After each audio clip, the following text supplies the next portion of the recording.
I'm calling this topic the mindset shift that's going to have the most impact on your outlook on time management, stress, feeling productive versus feeling rushed, hurried, and things like that. And really the key here is to recognize that busyness is just a state of mind. So you can be doing the exact same thing as somebody else is doing, and you can feel rushed and like you're never going to get ahead and that you're totally hectic and chaotic. Or you could have the exact same schedule and feel peaceful, relaxed, calm. Okay, now these are two extremes, right? But in general, busyness has very little to do with what you're actually doing and far more to do with how you're looking at your time. So one of the biggest mistakes that I see authors making and people in general making with their time is to think about time as the enemy.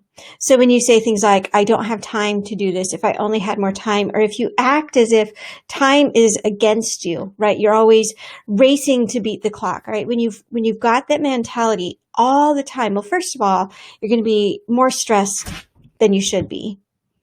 A lot of us know people who are like so hectic and rushed that even just talking to them, you kind of feel like your heart gets racy and stuff like that. So you're going to be stressed, but also you're going to act as though there's never enough time. And so in your life, it's going to sort of turn into a self-fulfilling prophecy that you just don't have enough time.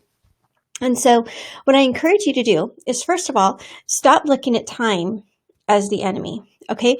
Many of us really do need to or should cut back on some of our activities. But I would say that even though, yes, we should cut back on things, even more importantly in achieving this lifestyle where you're productive and getting things done, but not feeling rushed and hurried, even more important to getting to that point is realizing that you're going to have the time for the things that you need to make time for. One of the best examples I saw of this was in a book I was reading on this topic, and he's talking about a mom who's sitting at the kitchen counter doing work on her laptop, and her little 3-year-old comes and says, Mom, I want to play with you. And the mom says, I don't have time to play with you.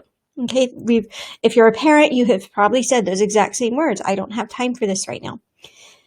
Now, what she's truly saying isn't that time does not exist, right? She does have time, but she has other priorities. Now, if that same little girl came to her mom and her finger was cut off and bleeding, or she needed stitches or something, mom's not going to say, sorry, I don't have time for that, right? So we make time for the things that we need to make time for. And that's why it's so important to prioritize what things do you need to focus on. Because Parkinson's law is that it states that for any project, the amount of time that you give yourself to complete it, you're going to find a way to complete it in that amount of time. And so the time exists, right? The mom has time to stop what she's doing and drive her daughter to the ER if it's required, right?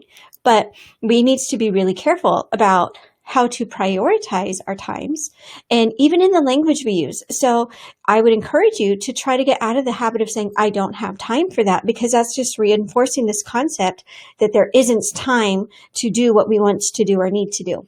And instead, I would encourage you to use language like, this is not the best use of my time right now, right? We all have 24 hours a day. Like there always is time. Like you can't ever be out of time. You know, we are time-bound creatures. There is always a present moment.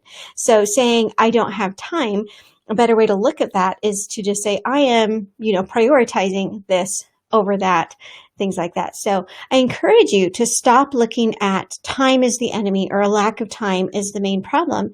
Realize that there is time for the things that you need to get done. And the better you get at prioritizing those things, the more relaxed you're going to feel.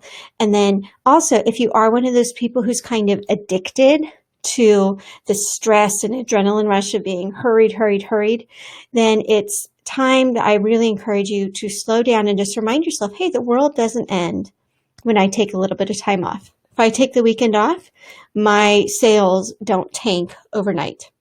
If I don't respond to this email within the hour that it's sent, if I wait 3 days to respond to an email, I don't, burn bridges that I'm never going to be able to repair again. Like I'm not ruining my career by slowing down.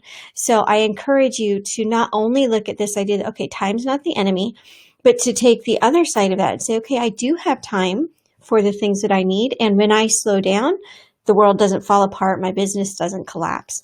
So I encourage you to just keep those things in your mind. Remember that busyness, more than anything, is a state of mind. And yes, I know that you can be going from thing to thing to thing to thing to thing. You can have a full schedule and still not feel hectic and rushed and flustered, especially if you're deliberate about the things that you're doing. Okay. So the times when we feel like time is the enemy is when we feel like we have no control over our calendars. If we're just to the point where we're saying yes to everything and we're filling in every single second, well, yes, then it's going to feel like time is against you because you haven't done a good job protecting the time that you do have. So time is not the enemy.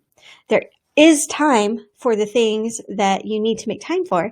And the better you get at prioritizing those things that do require your attention now, the less stressed you're going to feel and the less hectic and hurried you're going to feel later on.